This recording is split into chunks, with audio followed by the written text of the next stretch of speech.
বাবা ডাক দিয়া বলল, যুবকেরা রে, আমার সন্তানটাকে তোমরা আঘাত করো। বাবার সামনে সন্তানটাকে আঘাত করে বাবা প্রস্তাব নেয়, খালিদিরে ছেড়ে দেব আমি বাবা তোমারে, মুহাম্মাদের দল তুমি যদি পরিত্যাগ করো। সন্তান ডাক দে বলে, আব্বা আমারে অন্য লোকেরা মারে, কষ্ট লাগে না? কষ্ট লাগে আমার। আপনার মতো বাবা যখন আমাকে আল্লাহর প্রতি ঈমানটা ছাড়তে বলেন, আমার বড় কষ্ট হয়। খালিদের বাবা আরো রেগে গেল, যুবকদেরকে বললেন, আরো মারো, আরো মারো। যুবকেরা খালিদ রাদিয়াল্লাহু তাআলা আনহুকে এমন মারা মারতেছে, গোটা বডিটা ফেটে ফেটে রক্তগুলো বেরিয়ে যায়। খালিদ ইসলাম ধর্ম ছাড়ে না। এমন সময় বাবা যুবকদেরকে ডাক দিয়ে বলল, বুঝতে পেরেছি তোমাদের মারার কারণে আমার সন্তান ফিরে আসলো না, লাঠিটাকে আমার হাতে দিবে না। ও আল্লাহর বান্দারা, একটা সন্তানের জন্য আমরা পাগল হয়ে যাই, ওই সন্তানটাকে মারার জন্য খালিদের বাবা সাইদ নিজের হাতে শক্ত লাঠি নিয়ে এত জোরে মারা শুরু করে দিল। মারে আর ডাক দে বলে, খালিদিরে তোমাকে আমি কসম দিয়ে বললাম, মুহাম্মাদের ইসলাম ধর্মটা তুমি ছেড়ে দাও, আল্লাহর প্রতি ঈমান আনা বন্ধ করে দাও। বাপদাদারা ধর্মে চুনকালি লাগাইছে, মুহাম্মাদের ধর্মটা তুমি ছেড়ে দাও। বাবার সামনে সন্তান ডাক দে বলে, আব্বা আঘাত করেছেন আপনি, আমার গোটা বডিটা ফেটে গেছে। আমি ওয়াদা দিলাম আব্বা, জান্নাতে সুঘ্রাণ আমার নাকের ভিতরে। আমি মনে করি হুজুর, আজকে যেমন করে আমরা মানুষের সামনে গিয়ে কতগুলো বলি, আমরা কত কথা শুনি, ইসলামের কথাগুলো আমরা শুনি, ঠিক মতো মানতে পারি না। পৈতৃক সম্পত্তির মতো আমরা ঈমানটা পেয়েছি রে, পৈতৃক সম্পত্তির মতো রব আমরা পেয়ে গেছি, কষ্ট করা লাগে নাই। খালিদ রাদিয়াল্লাহু তাআলা আনহু বাবার দিকে তাকায়া ফেল ফেল করে চোখের পানিগুলো ছেড়ে দিয়ে কান্না করা শুরু করে দিল। ঘরের দরজার পাশ থেকে মা ডাক দে বলে, খালিদ রে, আমি তোমার মা তোমার মতো সন্তানটাকে 10টা মাস গর্ভের ভিতরে ধারণ করে রেখেছিলাম রে বাবা। 2টা বছর তোরে দুধ পান করাইছিলাম রে, দুধ খাইতে গিয়ে কত রাত তুই আমার স্তনে কামড় দিয়ে রক্তাক্ত করে দিয়েছিস রে। আমি মা তোরে জানাই দিলাম, আল্লাহর প্রতি ঈমান পরিত্যাগ করো, মুহাম্মাদের কালেমাটা বাদ দাও, বাদ দাও। সন্তান তখন ডাক দে বলে, মা গর্ভে ধরেছি আমি তোমার না করব না, দুধ পান করেছি আমি অস্বীকার করব না, কিন্তু আল্লাহর জমিনে আল্লাহর পক্ষে থাকার জন্য গোমা ইসলাম ধর্ম গ্রহণ করেছি। মারতে মারতে তোমরা যদি আমারে মেরে ফেলেও দাও, তোমার সন্তান খালিতে এক চুলো আল্লাহ ছাড়া কারো কাছে মাথা নত করবে না। সম্মানিত দিনী ভাই সব, আল্লাহর নবীর মাক্কি জিন্দেগীর জীবনের ভিতরে পড়ে দেখলাম, এমন সময় বাবা শক্ত লাঠিটা নিয়ে আল্লাহর নবীর সাহাবী খালিদের মাথার উপরে মারে, আঘাত করে খালিদের জ্ঞান হারায় যায়, জমিনে পড়ে যায় সন্তান। আবার সন্তানটাকে উঠায়া বাবা আঘাতের উপরে আঘাত করে, 2জন যুবক ধরাধরি করে ধরে। খালিদকে একটা কথা বলে, আল্লাহর প্রতি ঈমান আনা বন্ধ করে দিতে হবে। খালিদ ডাক দে বলে, আব্বা না না না, জীবনটা আমার যদি চলে যায় যাবে, কিন্তু আমি আপনার সন্তান ইসলাম থেকে এক চুলো দূরে সরে যাব না।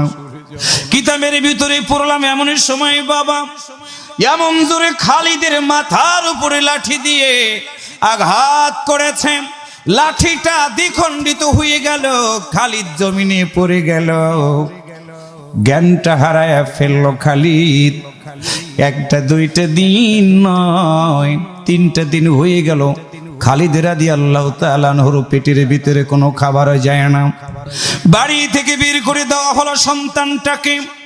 জীর্ণ শীর্ণ পোশাক পরে আল্লাহর নবীর সামনে দাঁড়ায় আছে। খালিদের মাথাটা পুরা, হাতটা ফেটে গেছে, গোটা বডিটা রক্তাক্ত হয়ে গেছে। আল্লাহর নবী খালিদকে বুকের সাথে জড়াইয়া ধরলেন, ডাক দিয়ে বললেন, খালিদি রে, বলো তোমার গোটা বডিটা রক্তাক্ত কারা করে দিয়েছে, তুমি কি বলবো না? খালিদি ডাক দিয়ে বলে, ইয়া রাসূলুল্লাহ, কেউ মারে নাই, আমার বাবা আমার মা নিজেরা মিলে আমার মতো কলিজার টুকরা সন্তানটাকে মেরে কত বিক্ষত করে দিয়েছে গো নবী। রাসূল আমার কথাটা শোনার পর আল্লাহর নবী খালিদের কপালে একটা চুমু দিয়ে দিলেন। রাসূলের গাল বেয়ে পানিগুলো গড়ায় গড়ায় পড়তে থাকলো। আমরা যখন কাঁদি রে, আমাদের চোখ দিয়ে শুধু পানি বের হয়। সিরাতের ভিতরে পড়ে দেখেছি আল্লাহর নবীর যখন দুইটা গাল বেয়ে পানিগুলো পড়তো, দূর থেকে মনে হতো একটা করে মুক্তার দানা মনে হয় গড়িয়ে গড়িয়ে পড়ে যাইতেছে নিচের দিকে। আল্লাহ রাসূল খালিদকে জড়ায় ধরলেন, ডাক দিয়া বললেন, খালিদ রে, জান্নাত তোমার জন্য অপেক্ষা করতেছে রে খালিদ। আমি জন্মের আগে বাবারে দেখি নাই, মায়ের আদর পেয়েছে রে খালিদ। বাবার কবর দেখতে গিয়ে মাকে হারে ফেলেছি। আজকে সেই মা বাবা কেমন করে কলিজার টুকরা সন্তানটাকে আঘাত করে। আল্লাহ রাসূল বলেন, খালিদ রে, তুমি সিদ্ধান্ত নাও, তোমার বাবার দিকে থাকবে না, আল্লাহর জমিনে কোরআনের দাওয়াতের পক্ষে থাকবে, ঈমানটাকে তুমি রাখবে না, বাবা মার কথা তুমি শুনবে। আল্লাহর নবীর দিকে খালি ফেল ফেল করে তাকায় তাকায় চোখের পানি ছেড়ে দিয়ে বলে, হুজুর, বাবা মাকে ছাড়তে রাজি আছি, কিন্তু আমি খালিদের জীবনে এক বিন্দু রক্ত থাকা পর্যন্ত আমি আল্লাহকে রব ছাড়া অন্য কাউকে মানব না। এই জন্য প্রিয় ভাইরা, কোরআনুল কারীমের ভিতরে আমার আল্লাহ সাহাবীদের শানে আয়াত নাজিল করে বলেছেন, রাদিয়াল্লাহু আনহু ওয়া রাদওয়ান। আল্লাহ যাদের প্রতি সন্তুষ্ট, আবার যারা আল্লাহর প্রতি সন্তুষ্ট, পাবনার ভাইরা পায়ে ধরে বলে গেলাম, সুরাতিমের মতো রেখে দিয়ে চলে যান, একটু দাঁড়াও, তালকিন দাও। আল্লাহ রাসূল বলেছেন, তোমার ভাইকে যখন কবরের ভিতরে রাখবা, একটু সময় অপেক্ষা করবা, তোমার ভাইকে তালকিন দিয়ে দিবা। সাহাবীরা জিজ্ঞাসা করেছে, কতক্ষণ?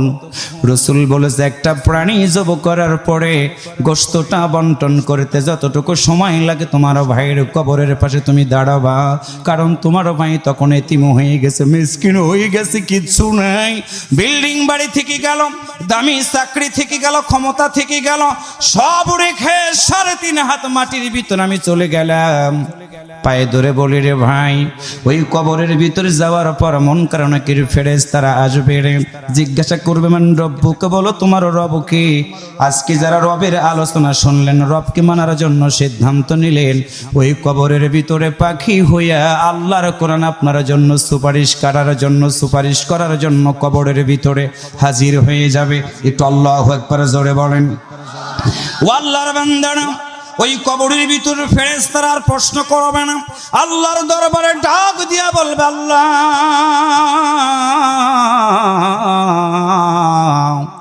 পূর্ব শালগাড়িয়াম কবরস্থানে গিয়েছিলাম, তোমার একজন বান্দাকে প্রশ্ন করলাম, মান রব্বুকা, বলো তোমার রবকে।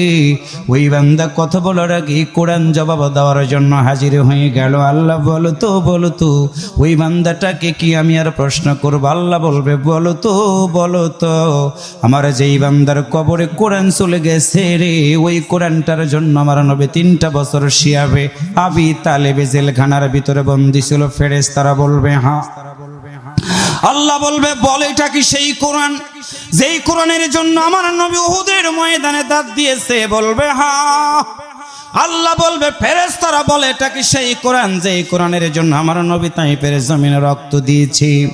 ফেরেশতারা বলবে, হ্যাঁ আল্লাহ, তোমার এই বান্দাটা কোরআনটা মানতে গিয়ে, তোমার মতো রবের গোলামি করতে গিয়ে চাকরি হারিয়েছে, ব্যবসা হারিয়েছে, জেলখানায় গিয়েছে, হাতের সারাগুলো তুলে দিয়েছে, এমনকি ফাঁসির দড়িটা পর্যন্ত গলায় নিয়েছে, তুমি সারা কারো কাছে মাথা নত করে নাই।